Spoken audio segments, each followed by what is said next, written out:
Good evening. Welcome to Current Affairs. Ude Deshka Am Nagarik. UDAN. So these are the flights that are going to be launched from tomorrow onwards. So the first flight is going to fly between Shimla and New Delhi, and this is going to be flagged off by the Prime Minister of India. So these are the flights where the tickets are available at very affordable and reasonable prices. So this was one of the dreams of the Prime Minister of India, and that is going to become a reality tomorrow, and that is called UDAN. Ude Deshka Am Nagarik. Good thing. Next thing I would like to say about the Election Commission. You have a political party by name AIADMK in Tamil Nadu. So one of the important political parties, in fact, there was lots of glory for this political party in Tamil Nadu. So till that time, Miss Jayalalitha was alive. And after her sad demise, so there was a split in the party and two factions have been formed, and each faction was fighting for the original symbol of two leaves. But election commission decided to give some other symbol to these factions, and they were asked to contest in the elections. So but unfortunately what happened, so one of the factions of this AIADMK was caught while they are distributing the money to the people for voting in favor of their political party, their faction. And it became very serious issue, and election commission has postponed this particular election. So at the same time, what happened? So there is a person by name Dinakaran who is considered to be AIADMK Deputy Secretary General, and he's a nephew of Ms. Shashikala, who is there in jail today. And the allegation is that so he tried to bribe election commission officials. So he tried to bribe commission officials through some mediator, and he wanted to get that two leaves symbol to his faction.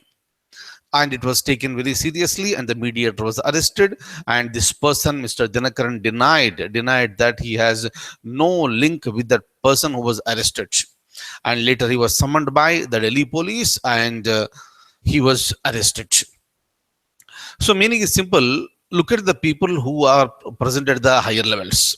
So they may be very rich, they may be politically very strong, but look at the mentality of those people. They tried to bribe, one of the topmost constitutional body in India, that is the election commission.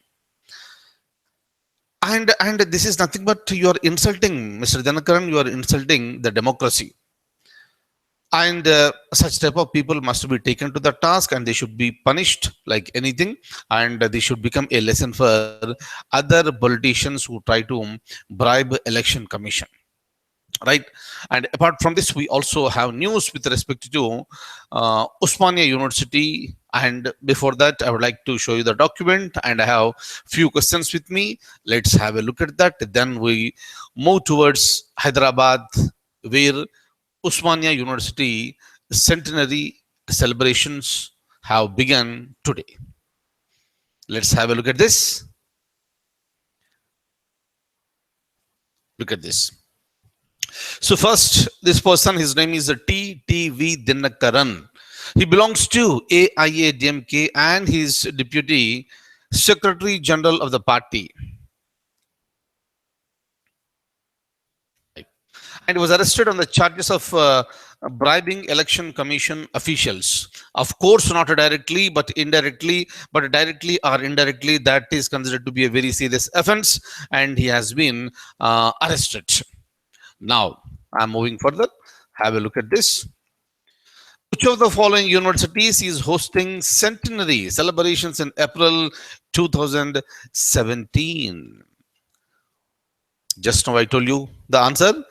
Delhi University, Osmania University, Aligarh Muslim University, or University of Madras? And the answer is Osmania University. The celebrations have begun today. So this is the answer. Please remember this. So whenever any university celebrates like this, It's a news. It's an important news. And of course, when it comes to Osmania University in Hyderabad, so this is one of the famous universities in the country. It has a glory. It has history, and so many politicians. Even the ministers, so many ministers who are present at the central level, and majority of them at the state level, both in Telangana and Andhra Pradesh, they were the products of this great university. Since Osmania University centenary celebrations are happening, and Osmania University is considered to be the seventh oldest university in India, seventh oldest university in India. And I have a question in this regard for you. Which of the following is the oldest university in India? Oldest university in India. Is it the University of Roorkee? Osmania University? No, just now I told you Osmania is the seventh oldest. University of Mumbai, or the Senate of Serampore College in Bengaluru. So this is in fact the Senate of Serampore University. Clear? So what should be the option? Option D is the answer. Please remember this. Option D is the answer, and D is the oldest university in India. And second oldest is University of Roorkee, and third is the University of Mumbai. So please remember this. So obviously option D is the answers. Now I have some points with respect to Osmania University, and please have a look at this. Osmania University. The founder was Nawab Usman Ali Khan, and he was the seventh Nizam of Hyderabad. See, till the time, the education system that was present in various parts of the country, so that education was there in English. So then what about these regional languages, colloquial languages? So how do you develop this, the education system in these local languages? And of course, such type of movement was there across the nation. And with respect to this Osmania University, the medium of instruction was Urdu.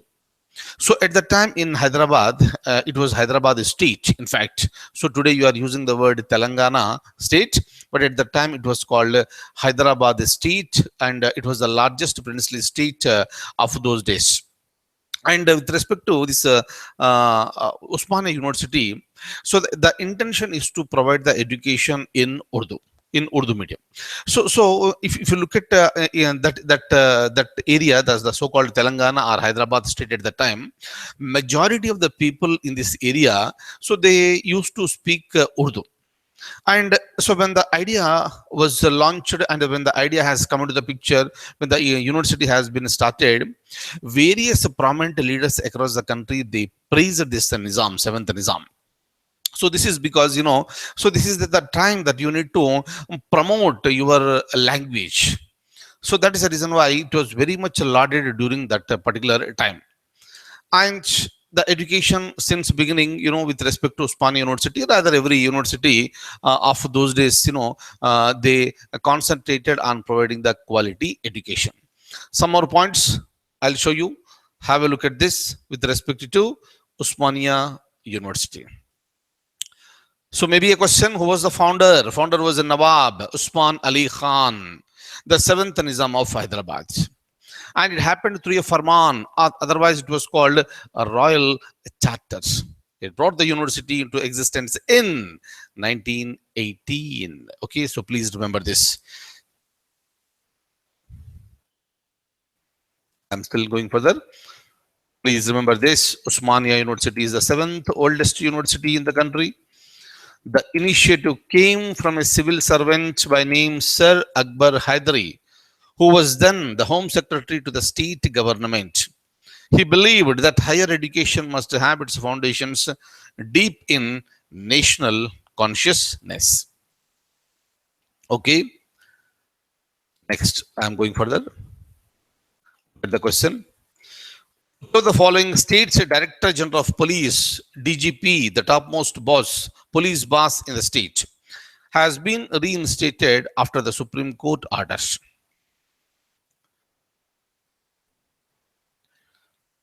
So this is a great judgment that was given by the Supreme Court.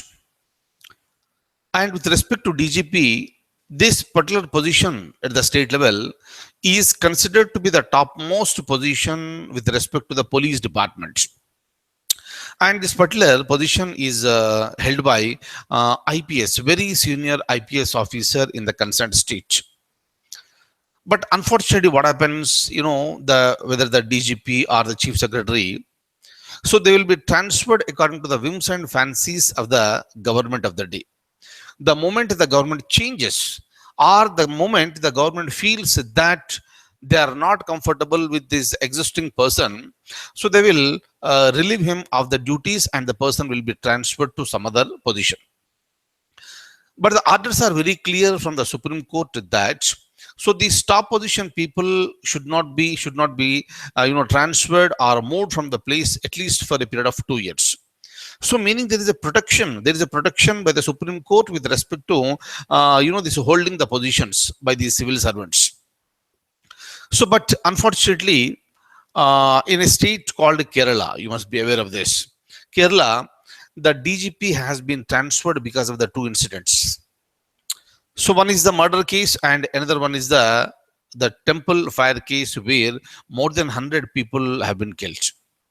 And citing these two examples, the government of Kerala has transferred the DGP and he moved the Supreme Court, and the Supreme Court came to the rescue of the DGP, and the Supreme Court made it very, very clear that in fact, in this particular case, he played a very, very crucial role in catching hold of the culprits. And if you think that the DGP is responsible for these two incidents, which rocked the state during the time, if you think that DGP is responsible, then the chief minister, the chief secretary are also equally responsible for this position. This is what the Supreme Court has said.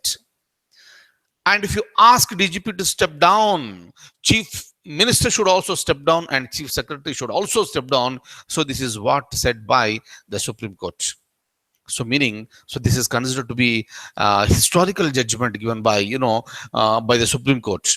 You cannot, leave the people, remove the people from their existing positions just like that. And that person has been again reinstated. Right? And this happened in the state of Kerala.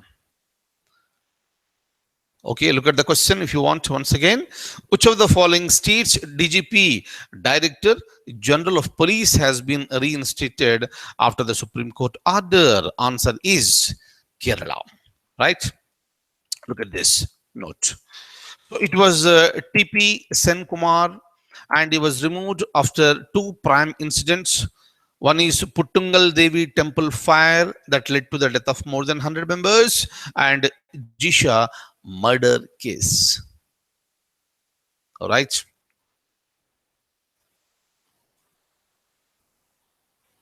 Fine. All right. So that's all for today, and I'll see you in the next class with the more current affairs. I thank you so much for being with me this evening, and I wish you all a very, very, very, very good luck. See you in the next class. Take very good care of yourself. Thank you so much.